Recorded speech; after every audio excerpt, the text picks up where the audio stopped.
communauté internationale voudrait que la RDC et sa population puissent disparaître.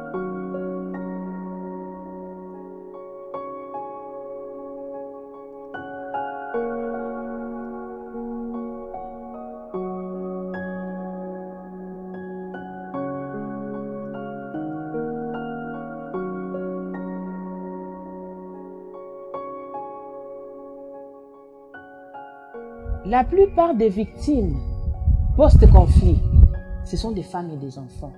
Alors, on ne peut pas plaider pour celles-ci lorsqu'elles-mêmes ne participent pas au processus de la paix. C'est elles qui maîtrisent bien les problèmes de la communauté. Et donc, on est obligé, pour moi, c'est une obligation. C'est une obligation vraiment de tenir compte de la présence des femmes dans tous les processus de paix.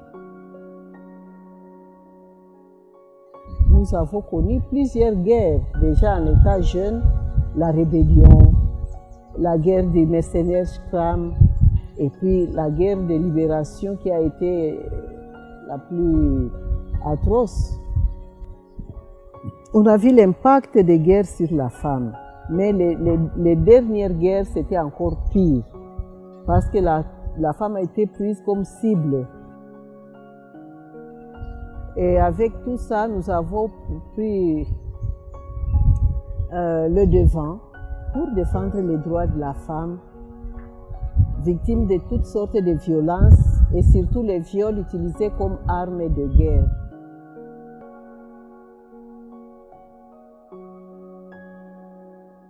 Pour moi, la femme, elle est pacifique. Elle est de nature pacifique, la femme. Alors, vous allez trouver rarement les femmes engagées dans les groupes armés. La femme, elle a donné la vie, elle protège la vie. Elle n'est pas vraiment très engagée dans les groupes armés.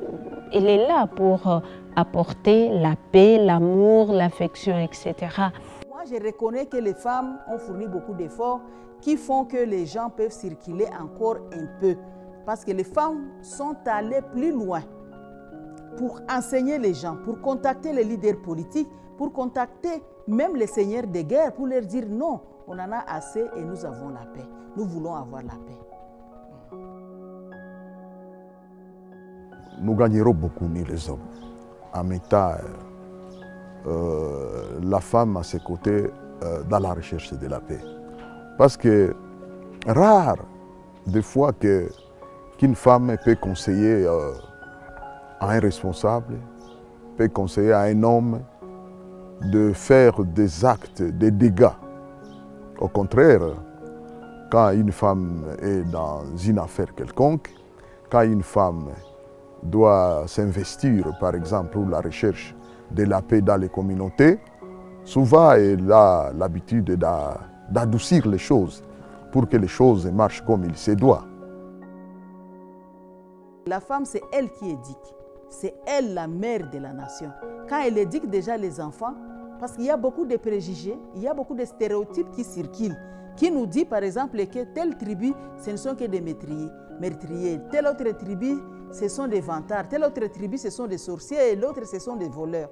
Avec ce genre de préjugés et de stéréotypes, l'enfant qui grandit dans cette culture-là ne fait que développer aussi des mécanismes contre ces gens qui sont considérés comme des ennemis.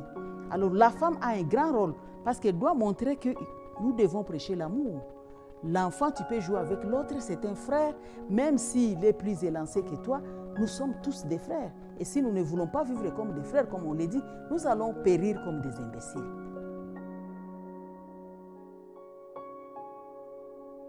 Un État ne peut jamais se développer lorsqu'une partie de sa population est mise à l'écart.